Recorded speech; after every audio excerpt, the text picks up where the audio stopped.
Est-ce que tu peux me dire quelles sont tes racines et tes fondations? Alors, moi, vous allez être étonné, je suis née en Tunisie. Je suis née en Tunisie parce que papa était à Air France. Et donc, il était à Air France Tunis. Donc, je suis née en Tunisie. Mais j'ai des origines réunionnaises. Euh, voilà. Mon papa et maman étaient réunionnais.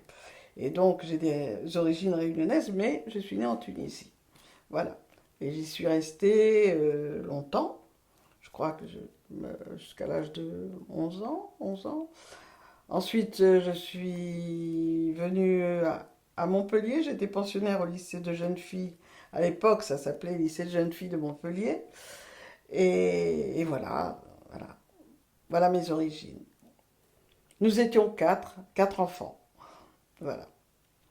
Et du coup, ils sont restés en Tunisie toute la carrière de ton père ou ton père Non, non, a pas dû... du tout, pas du tout, parce que quand il y a eu l'indépendance de Tunisie, ils sont rentrés à Paris. Mon père travaillait après à Orly. Voilà. Non, non. Après, nous habitions dans la région parisienne, Savigny-sur-Orge, et mon père est rentré à Orly. Voilà. Alors, mes fondations, c'est l'amour de mes parents, qui ont été d'excellents parents, et qui ont été aussi d'excellents parents, euh, je dirais presque illettrés, presque illettrés, hein, parce que mon père travaillait à Air France, mais il avait un tout petit poste, hein, mais qui ont toujours voulu que leurs enfants soient meilleurs qu'eux. Donc ils ont tout mis, tout mis sur leurs enfants. Si bien que nous sommes quatre enfants. Ma sœur était secrétaire de direction, mes deux frères sont ingénieurs, et moi je suis sage-femme. Voilà. Donc ils ont tout mis sur leurs enfants avec de l'amour et de l'investissement personnel. Voilà. Et qu'est-ce qu'il faisait Air France, ton papa? Oh, papa, il était chauffeur d'Air France. Il conduisait les équipages, il conduisait, voilà. Voilà. Il n'avait pas. Mais comme il n'avait pas trop pas de lettres, enfin, il était que ça. Voilà. Et Et maman travaillait pas. il a fait toute sa carrière Toute sa carrière à Air France. La compagnie. Parce que les anciens, la compagnie, c'était quelque chose. Voilà. Qu'est-ce que tu peux nous dire en plus sur tes parents? Mes parents, je pense qu'ils s'aimaient beaucoup. Ils s'aimaient beaucoup. Je pense que c'est maman qui portait la culotte, hein. Parce que papa travaillait. Il amenait, comme à l'époque, hein, il amenait la paye à madame. Je pense qu'ils s'aimaient beaucoup. Je pense qu'ils étaient. Ils nous ont toujours élevés dans l'esprit d'amour, de respect surtout. Et ça c'était. À la maison, c'était le respect avant tout, hein. Moi, quand je vois des enfants qui disent pas bonjour ou merci ou s'il te plaît, ça me choque, hein. Et je pense que j'ai transmis ça à mes enfants aussi. Euh, voilà, c'était un pilier, quoi. C'était le pilier. Papa travaillait, mais maman était vraiment le pilier, hein. C'était elle qui dirigeait la maison. Voilà. Qu'est-ce que tu as appris de tes parents? J'ai appris tout ça, l'amour, le respect, la tolérance et surtout la propreté, parce qu'à l'époque, bon, nous n'avions pas de salle de bain. Il y avait la bassine, mais la bassine, on se lavait. Il fallait se laver le matin, il fallait se laver le soir. Euh, c'était tout ça, hein, c'était tout ça, hein. Bon. Quel enfant tu étais? J'étais euh, indépendante, je pense. Euh, J'étais un petit peu. J'arrivais dans les études, j'arrivais comme ça, les doigts dans le nez, donc je faisais pas grand-chose. Euh, mais j'étais une enfant gaie, j'étais une enfant. Comme je pense que j'y suis toujours. J'aime bien les gens, j'aime bien bouger, j'aime bien parler, j'aime bien. Voilà, je pense que j'étais comme ça. Je pense. J'avais toujours plein de copines, de copains. J'organisais, et si on faisait ça, et si on faisait ci, voilà. Voilà. C'est-à-dire, quels étaient tes rapports avec ta fratrie? Oh bien, je me souviens des fous rires à table, entre quatre, là, des fous rires à table, pas possible, que les parents partageaient d'ailleurs. C'était pas des parents rigides, hein, qui partageaient. Quand on partait en fou rire à quatre, c'était toute la table qui riait, hein, c'était... Voilà, non, non, c'était bien, c'était bien. Jusqu'à présent, hein, jusqu'à présent, on est, on est assez liés, on est... Bon, ils habitent tous dans la région parisienne, il n'y a que moi qui suis descendue dans le sud, mais c'est tout. Enfin, je suis descendue dans le sud, en fait, quand je suis rentrée de Madagascar, parce que j'étais à Madagascar avec mon mari, dont j'ai divorcé. euh, J'avais ma fille qui commençait ses études à Montpellier. Donc, je suis arrivée à Montpellier. Et puis, je gardais un excellent souvenir de Montpellier de l'époque. Et donc, c'est comme ça que j'ai atterri à Montpellier. Voilà. Quand tu étais enfant, jusqu'à l'adolescence, quels étaient tes rêves? Mes rêves, hein. Je voulais être hôtesse de l'air. Pourquoi? À cause de l'uniforme. C'était mon rêve, l'uniforme. Voilà.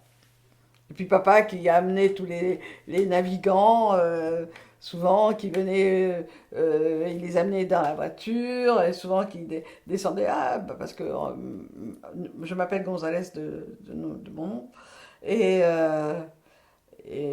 mon père s'appelait Maurice. Et il disait, ah monsieur Maurice, on vient boire un pot chez vous et tout. Donc je voyais tous les navigants naviguer, naviguer.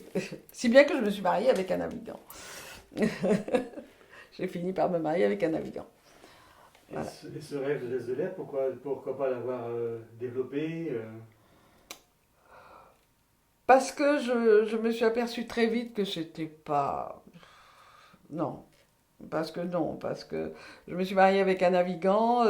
Quand je les ai vus vraiment dans l'avion, en escale et tout, je me suis dit non, c'est pas pour moi. Non, non.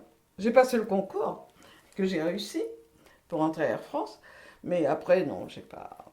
Non, non. Est-ce que tu peux nous raconter un souvenir particulier de ton enfance qui t'aurait marqué? De mon enfance. Oui, oui.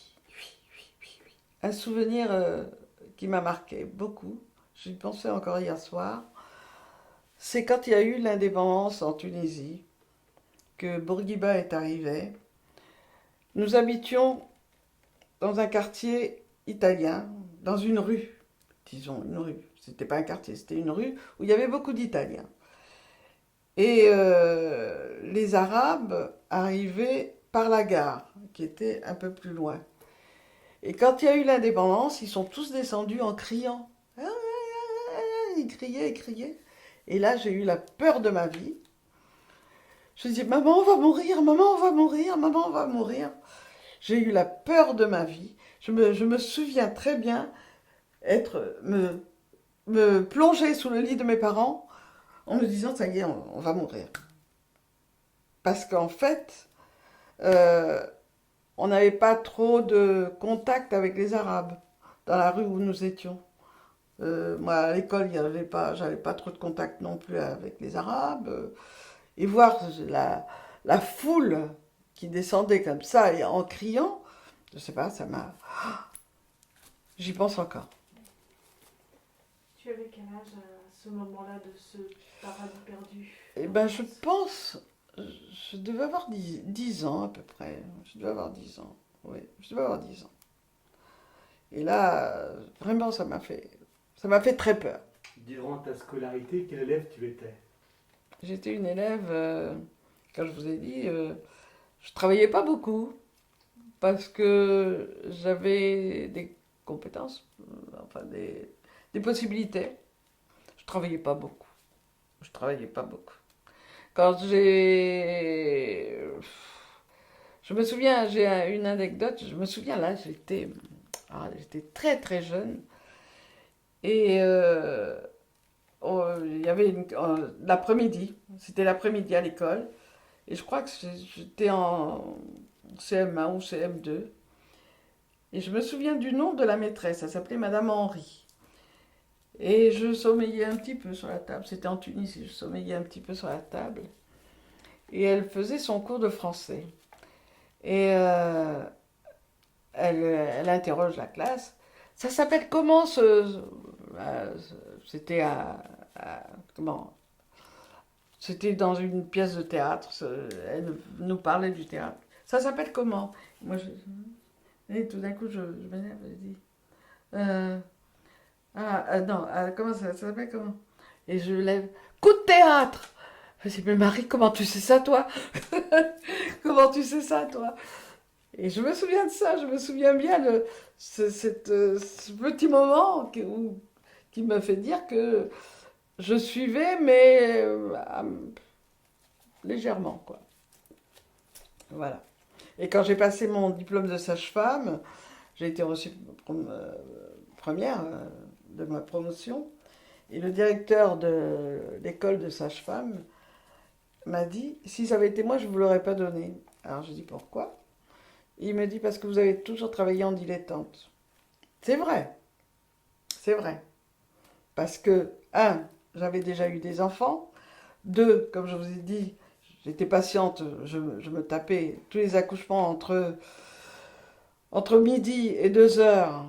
Les vieilles sages-femmes, elles disaient, bon, bah, tu fais celui-là, tu fais celui-là. C'était à La Réunion, hein, et à l'époque, les femmes, elles faisaient 10 enfants. Donc, tu fais celui-là, tu fais celui-là. Et ben moi, je restais, je faisais les accouchements et tout. Donc, j'avais une maturité.